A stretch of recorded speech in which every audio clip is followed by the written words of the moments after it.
A editora Árvore da Vida apresenta Alimento Diário. Série Gênesis, o princípio. Livro 2, A criação do homem. Autor Pedro Donk.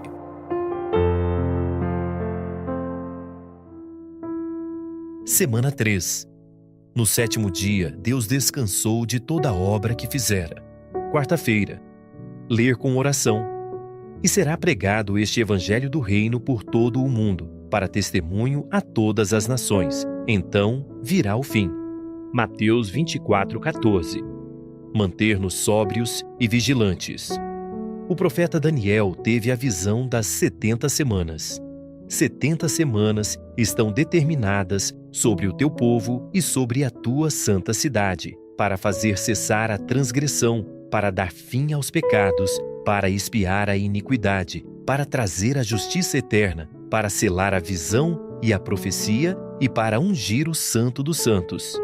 Sabe e entende, desde a saída da ordem para restaurar e para edificar Jerusalém até ao ungido, ao príncipe, 7 semanas e 62 semanas.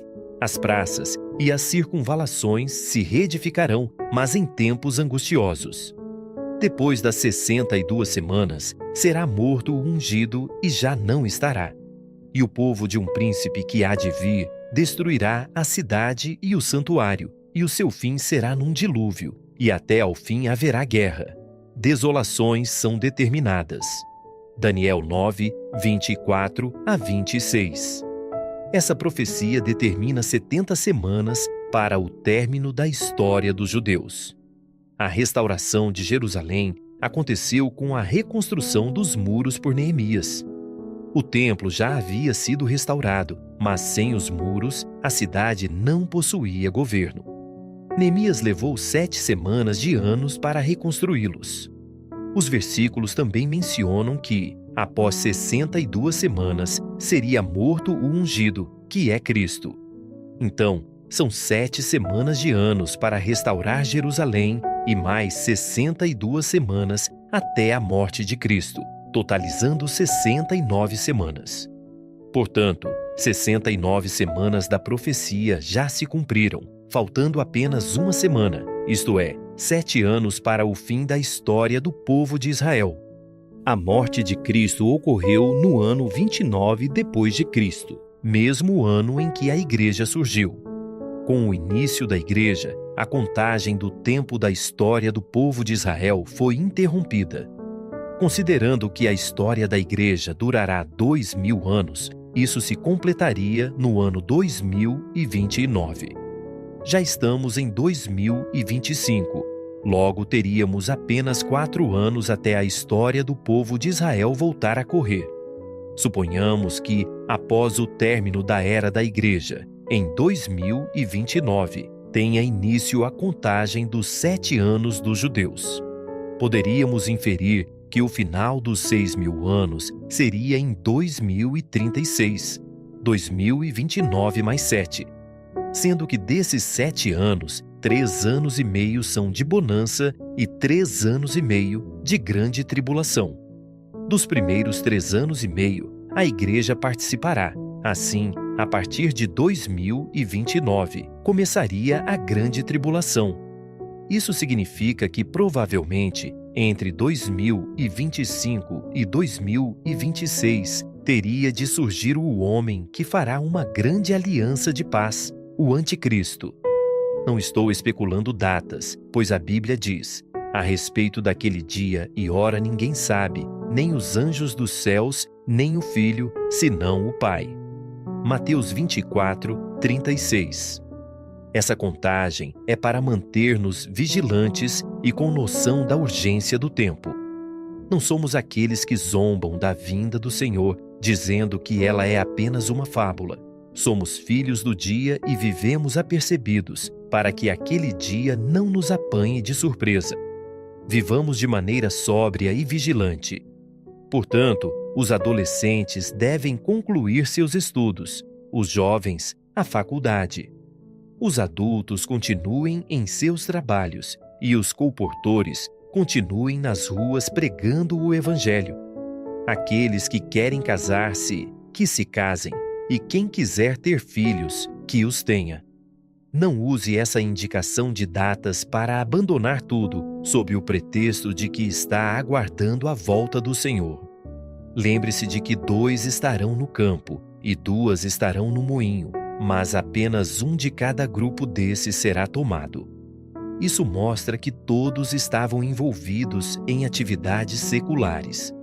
Em 2020, o Senhor nos revelou que a aurora já havia começado.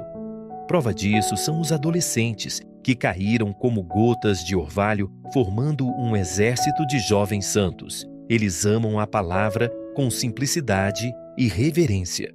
Somente o Senhor poderia causar tamanha mudança em uma faixa etária considerada difícil e complicada. Não sabemos quanto tempo durará a aurora até ser dia perfeito, mas precisamos viver como se o Senhor fosse voltar amanhã. Sejamos fiéis ao Senhor. Lutemos pelo reino, não para adquirir riquezas. O Senhor pode fazer-nos prosperar, mas se isso acontecer, tudo é para Ele. Vivamos como quem espera a volta do Senhor, pregando o Evangelho do Reino por todo o mundo. Então virá o fim. Este fim não é o fim do tempo, mas o fim da era da Igreja.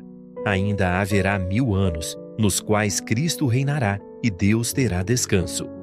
Os vencedores são aqueles que, como Abraão, buscam fazer a vontade de Deus e não consideraram a própria vida preciosa para si, mas lutam pelo reino de Deus.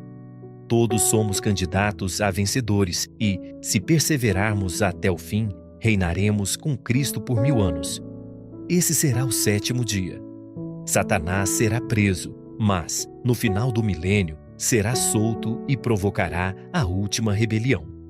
Algumas pessoas de coração impuro se unirão a seu exército para lutar contra o povo de Deus, mas serão derrotados.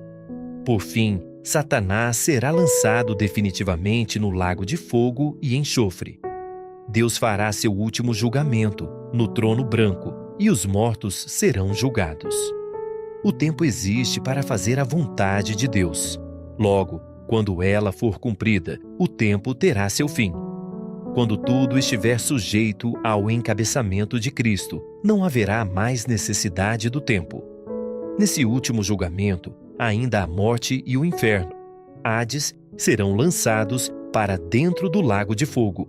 Esse é o fim dos tempos. Então, estaremos na eternidade com o Senhor. Agora anote conforme o que você recebeu na leitura de hoje: a luz na palavra, a direção e a admoestação. Ore e faça um grito de guerra com base nesses itens, para que a palavra profética seja sedimentada em seu coração. Esperamos você amanhã para mais uma leitura do Alimento Diário.